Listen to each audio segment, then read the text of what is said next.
Hi there. In this video, I'm going to talk about showing up for creative work.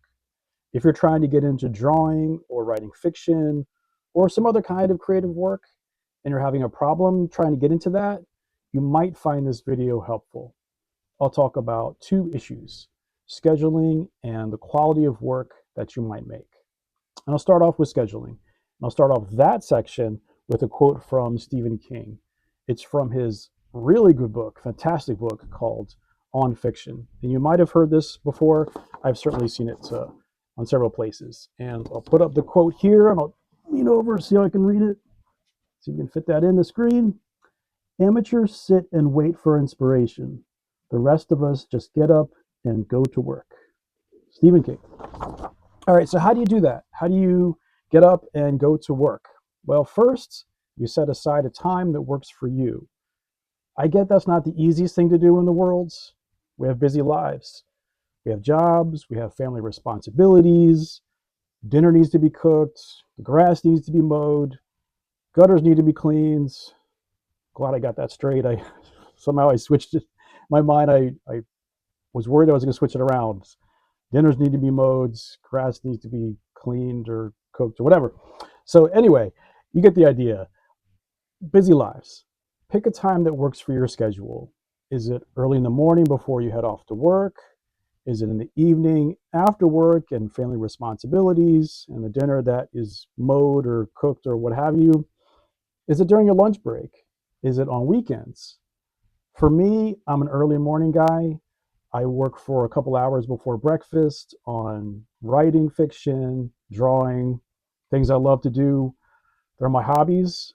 They're not my occupation, so I can't tell you how to become a professional in those. But I can tell you what has worked for me and continues to work for me. So you've picked a time of day to work on your creative stuff. Now, I would suggest with each session that you start small on the amount of time that you start with. Work on your art for 10 minutes, say. After a while, stretch it out to 15 minutes, 20 minutes.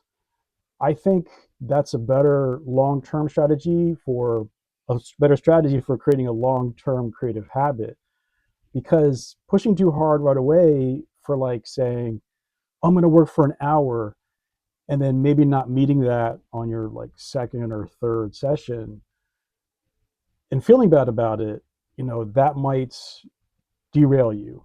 So pushing too hard too quickly probably is not the best thing in the world to do. So I think it's starting small and gradually working yourself up. Now, if you're getting into drawing, you can start with a sketch of something around the house. Get an apple, draw that. Something from the kitchen, I don't know, cereal bowl, spoon, whatever, whatever is at hand. Flowers, maybe you have a vase of flowers. Um, or if you're getting into writing fiction, you could start small with, say, writing about a character or a location. You don't have to dive in immediately to crafting a story. You could just start small like that. And another kind of thing to the aside that I want to bring up is don't feel bad if you miss a session. You may have heard some writers or artists in their interviews say they work on their stuff every single day. They're writing fiction, drawing, whatever, painting every single day. Okay, yeah, well, that works for them, but it may not exactly work for you, especially when you're starting out. So I would say, again, with the amount of time that you put up, don't set a super challenging goal right off the bat. And if you skip a session, be kind to yourself. Don't beat yourself up. Stuff comes up. Stuff will knock us off our schedules or routines. It's going to happen. It happens to me sometimes. And when it does happen, just get back to your creative habit, your routine when you can.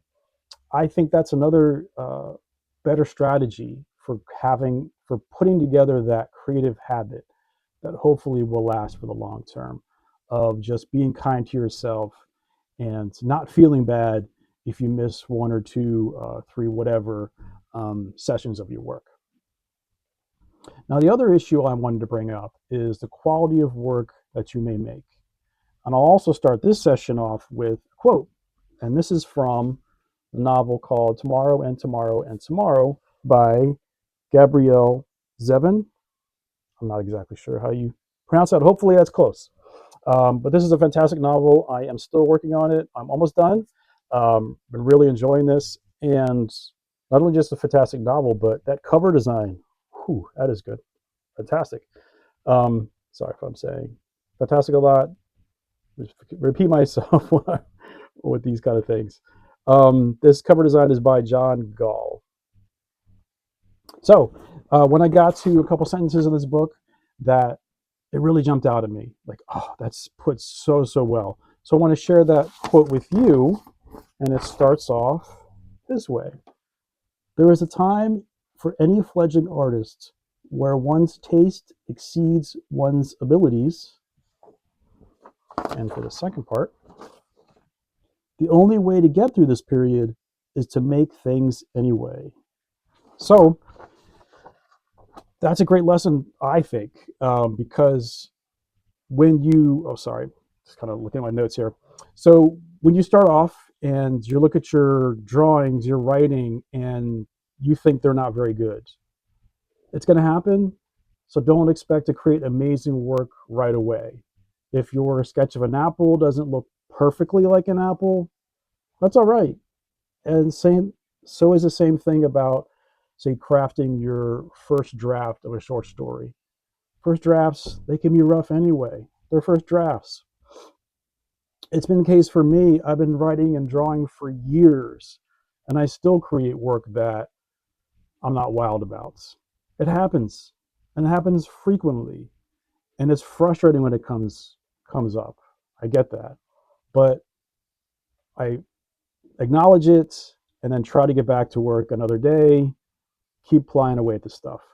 Because for me, I just feel better when I create stuff. And actually, I'm going to create something now. It All this talk about sketching an apple. Why not sketch an apple? And I've got my handy Marvel Encyclopedia as a back for creating this. So just, I'm not going to spend half an hour sketching, or an hour, whatever.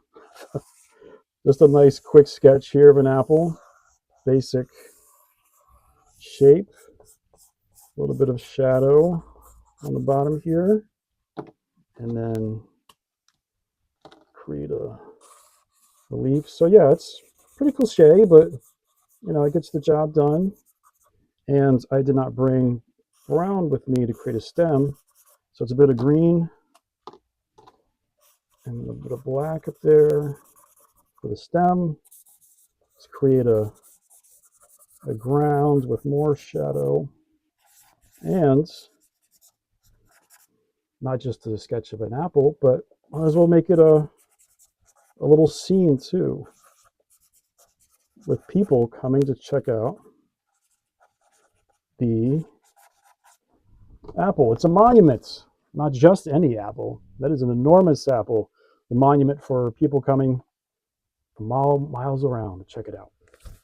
So anyway, for your work that you're starting off with, you don't have to show it to anybody. You may feel uncomfortable with it. You may not be crazy about how it looks. So be it. You don't have to share it with anybody. I shared this with you, stick figures and all, childish, so be it.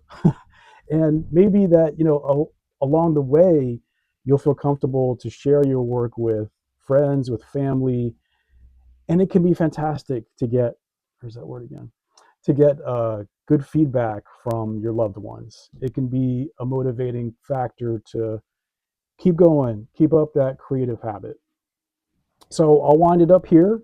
I hope you found this video helpful as you think about trying to craft that creative habit. And for me, it's showing up.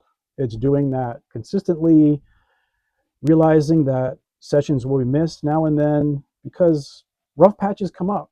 Rough patches come up with scheduling, with the artwork that we create. It's all part of the process. And I think realizing that is really, really good because it's going to, there'll be ups and downs. And just knowing that is going to happen, and hopefully you'll have the, develop that resilience Just keep on showing up.